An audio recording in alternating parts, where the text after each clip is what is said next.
আমি এটা বুঝতে পারছি না যে এটার দাম 12টা প্যাকেট থাকে মাঝখানে, এই 12 প্যাকেটের দাম কিভাবে 100 টাকা হয়। কিনেছিলাম মিনি প্যাকের দাম হচ্ছে 5 টাকা। তো মিনি প্যাকের দাম যদি হয় 5 টাকা, তাহলে হ্যালো হোয়াটসঅ্যাপ পিপল, আজকের ব্লগটা এখান থেকে শুরু করছি। ঘুম থেকে উঠে সর্বপ্রথম নাস্তার টেবিলে চলে গেলাম। আজকে একটু বিশেষ কারণে টেবিলে বসেই নাস্তা করছি।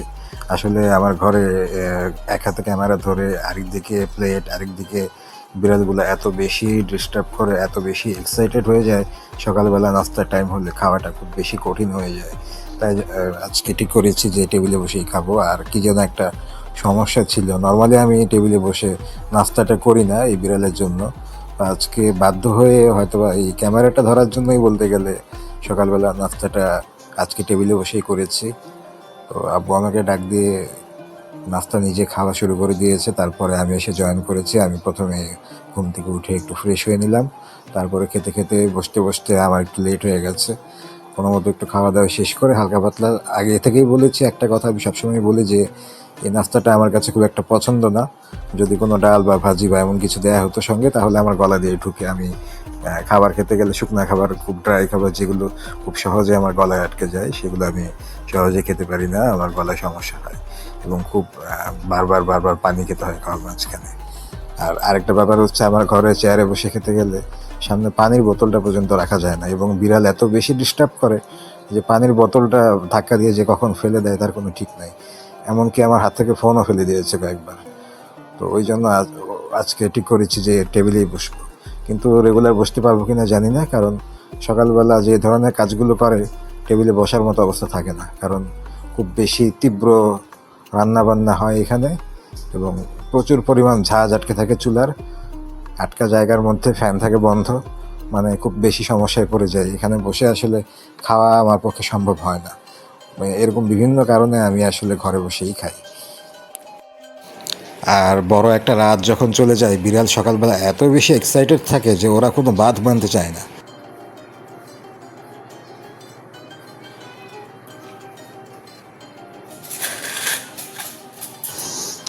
আসলে সকালের এই নাস্তাটা বলতে গেলে বেশ কয়েকটা বছর ধরেই ওদের নামেই উৎসর্গ করেছি। মানে ওরা যে তৃপ্তি করে সকালবেলা লম্বা রাতের পরে একটা খাবার খায়, আমার কাছে প্রথম মিলটার জন্য যে পরিমাণ মানে এক্সাইটেড থাকে ওদেরকে, তখন এই সময়টাতে কিছু না কিছু আমি একটু ব্যবস্থা করে দেই। যাই হোক, যেমনই হোক, মাছ হোক, যাই হোক, হয়তো বা এটা রুটি হোক, কিন্তু আর যাই হোক, পেটটা তো ভরছে। আমার খাওয়া হচ্ছে না ঠিক মতো, আমি খেতে পারছি না, আমার খাওয়া ভালো লাগছে না। যেভাবেই হোক আমি ওকে বাঁচিয়ে টাচিয়ে ওদেরকে কিছু একটা খেতে দিচ্ছি, এবং ওরা দিনের প্রথম খাবারটা আমার কাছ থেকে খুব তৃপ্তি সহকারে খায়। দুইজন খুব বেশি পরিমাণ জ্বালাতনও করে, কারণ এটা ওদের অভ্যাস হয়ে গেছে। আর এমনিতেও বাসার নাস্তাটা খাওয়ার উপযোগী থাকে না বেশিরভাগ সময়। আমার বাবা পারে কোনোভাবে খেতে, আমি আবার খুব একটা ভালো পারি না ব্যাপারগুলো সহ্য করতে। তো এই সময়ের এই খাবারগুলো ওদেরকে শেয়ার করে দিতে আমার কাছে বেশ ভালোই লাগে, আর ওরাও বেশ তৃপ্তি করে খায়। সকালে নাস্তা শেষ করলাম।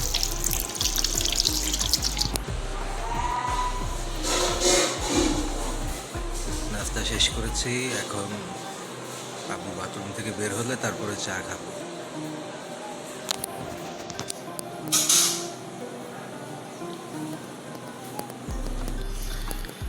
নাস্তা খেয়ে আমার ঘরে চলে আসলাম।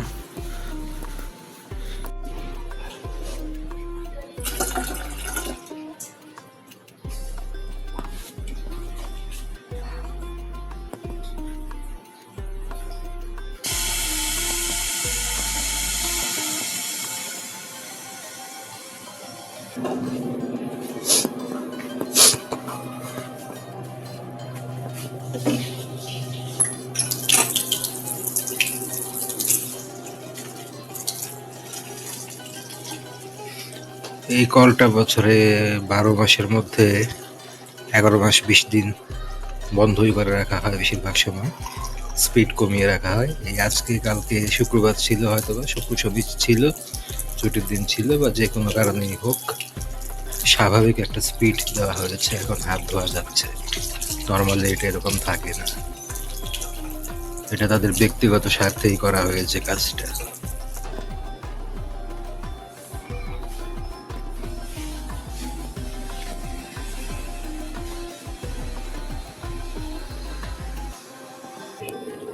এখানে চা পাতা দিতে হবে দুইটা ধাপে। প্রথমে হবে রং চা, সেখানে পাতা হবে কম।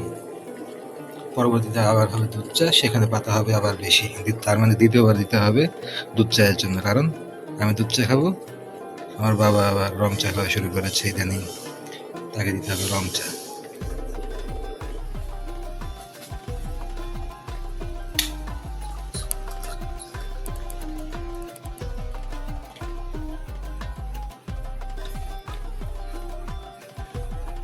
এনার জন্য আলাদা রং চা বানাতে হচ্ছে, দুদিন পরে পরে নতুন নতুন নিয়ম কানুন নিয়ে আসে। ডাক্তার নাকি বলেছে দুধ চা খেতে নিষেধ করেছে, তো তার জন্য এখন রং চা, আবার পরের ধাপে আবার দুধ চা বানাচ্ছে আমার জন্য বেশি লিকার দিয়ে। চা জিনিসটা আমি মূলত মুখের স্বাদের জন্য খাই না। খুব বেশি চিনি বা খুব বেশি দুধ আমার ওরকম এসেনশিয়াল কিছু না। যদি অপশনাল কেউ দেয় তো ভালো, যদি পাই তো ভালো, যদি হয় তো ভালো। বেশি স্বাদ, এক্সট্রা স্বাদের জন্য মাঝে মাঝে খাওয়া যায়। তবে আমার আসল যেটা উদ্দেশ্য, অবজেক্টিভ, সেটা হচ্ছে চায়ে পর্যাপ্ত করা লিকার হতে হবে। এটাই হচ্ছে আমার মূল নেশা চায়ের। চায়ে যদি লিকার কম হয়, সেই চায়ে যত খুশি দুধ, চিনি, যা কিছু দেওয়া হোক, ওটার আমার কাছে এক পয়সার ভ্যালু নাই। চায়ে খুব বেশি পরিমাণে লিকারটা হতে হবে, সেই লিকারের নেশাটা আমাকে নিতে হবে। ওই জন্যই আমার চা খাওয়ার যে টেস্টটা কাজ করে। রুম থেকে চাটা বানিয়ে নিয়ে চলে এলাম বারান্দায়। নর্মালি এই কাজগুলো আমি খুব একটা করতাম না আগে, মানে এই বারান্দায় হাঁটাহাঁটির ব্যাপারটা এটা আমি একদমই করতাম না। আমি ঘরে বসেই চাটা খেতাম। তো আজকাল দেখি বারান্দা ফাঁকাই থাকে, তো চা নিয়ে বের হয়ে আসলাম একটু বারান্দাতে, এবং দাঁড়িয়ে দাঁড়িয়ে এখানে চাটা শেষ করব। তারপরে দেখা যাচ্ছে ও রেডি হচ্ছে, আমার ভাতিজি স্কুলে যাবে, আর আমার আব্বু শুয়ে। দেখা যাক দুপুরের জন্য কিছু রান্না করে দিয়ে গেছে কিনা, ওই মহিলা কি রান্না করে দিয়ে গেছে আজকে আল্লাহ জানে। মনে তো হয় আজকে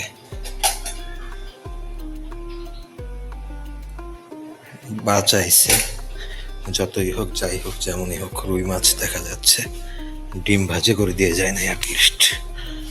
আল্লাহ রহম করছে আজকে।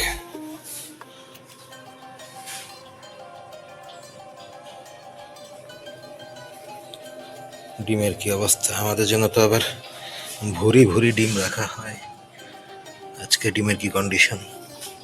ডিম কম দেখা যাচ্ছে, ডিম কম দেখলে টেনশনই লাগে। ডিম না থাকলে খাবো কি, পৃথিবীতে ডিম ছাড়া আছে কি। রান্নাঘরের কি অবস্থা, আর কিছু আছে কি না? এখানে মনে হচ্ছে ভাত আছে, ভাত, হ্যাঁ ভাতটা গরম আছে। আরো শান্তি, আরো শান্তি। আজকে তো মনে হচ্ছে একেবারে ঈদ উল ফিতর, আজকে এত আয়োজন কেন? ডাল আছে, মাছ আছে। ওরে বাবা, আমাদের ডিমের বন্যা বসে যাচ্ছে দেখি, ডিমের কষা রাখা হয়েছে। মাটিও মানুষ, চ্যানেল আয়ের মতো কোনো উদ্যোগ নেওয়া হয়েছে মনে হচ্ছে। এখন থেকে কৃষিকাজ করা হবে, হয়তো বা ডিমের খোসার চূর্ণ বিচূর্ণ অংশ কোনো বৃক্ষরোপণে কাজে লাগানো হবে। যাই হোক, ঘরে ঘরে এরকম কৃষি বান্ধব রমণী তৈরি হোক।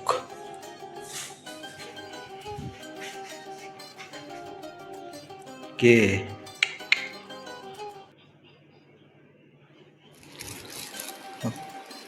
বিকেলে একটু বাইরে গিয়েছিলাম, বাইরে থেকে আমার বাবা একটা বিস্কিটের কথা বলে সবসময়, এটা উনি পছন্দ করে, খায়। তো হয়তো বা বোঝাই যাচ্ছে কোন বিস্কিটের কথা বলছি, আর এটা কি বলবো, মোটামুটি দেখাই যাচ্ছে সব কিছু। যারা বোঝার হয়তো বা অলরেডি বুঝে নিয়েছে যে কোনটার কথা বলছি। তো আমি এটা বুঝতে পারছি না যে এটার দাম 12টা প্যাকেট থাকে মাঝখানে, এই 12 প্যাকেটের দাম কিভাবে 100 টাকা হয়। হয়তো বা কোনো ইকুয়েশন আছে বা কোনো হিসাব আছে, বা কি হিসেবে তারা নিচ্ছে। তারা এখানে দাবি করছে ভেতরে 216 গ্রাম আছে, কিন্তু আমি তো সেম জিনিস সেম কোম্পানি থেকেই আনলাম, আমি এর আগে মিনি প্যাক কিনেছিলাম, মিনি প্যাকের দাম হচ্ছে 5 টাকা। তো মিনি প্যাকের দাম যদি হয় 5 টাকা, মিনি প্যাক যদি আমি 10টা কিনি 50 টাকা, 20টা কিনলে 100 টাকা। এখানে 12 প্যাকেটের দাম হচ্ছে 100 টাকা। এটা কোন হিসাবে হচ্ছে আমি জানি না। আবার আমার আব্বু বলেছে তার কাছ থেকে নাকি কিছুটা কমেও নেয় অনেক সময়, মানে 80-90 টাকা তো নাকি নেওয়া হয় অনেক সময়। জানি না এটা কিভাবে সম্ভব বা কিভাবে কি করে, তবে 5 টাকা করে যে প্যাকেট পাওয়া যাচ্ছে আমার কাছে তো সেমই লাগছে দেখতে সব কিছু। আমি তো তেমন কোনো পার্থক্য পাচ্ছি না। তো সেটার দাম কেন 5 টাকা আর এটার দাম কেন এই প্যাকেটের কারণে এত বেশি হয়ে যাচ্ছে? আমি যদিও এই বিস্কিট খাই না, আর আমি এগুলা কি বলে, মানে আমার বাবা যে ধরনের এগুলো কাজ করে, সাইকোলজিগুলো কাজ করে বা যেগুলো উনি ভাবে, ওনার মতো করে তো আমি ভাবি না আসলে। আমি টোটাল বিস্কিট ক্যাটাগরি, আটা, ময়দা, সুজি, ভাত, আলু সব কিছুকেই একটা ক্যাটাগরিতেই রাখছি, এবং সবই আমার কাছে কার্বোহাইড্রেট, মানে যেটাকে বলে শর্করা। আমার বাবার ধারণায় যে যে পাতা লতা ছিটানো বা এগুলা থাকলে মনে হয় বিস্কিটটা খুব স্বাস্থ্যসম্মত কিছু হবে। এটা আমার বাবা না, এটা অনেকেরই ধারণা যে অমুক ব্র্যান্ড বা তমুক ব্র্যান্ড এই পাতালতার মধ্যে বিস্কিট বিক্রি করে, এটা এই জন্য হয়তো বা স্বাস্থ্যসম্মত কিছু আছে। তো আমি আর কি এই বিষয়টা বিশ্বাস করি না, বা আমার কাছে এই ইয়েটা পছন্দ না।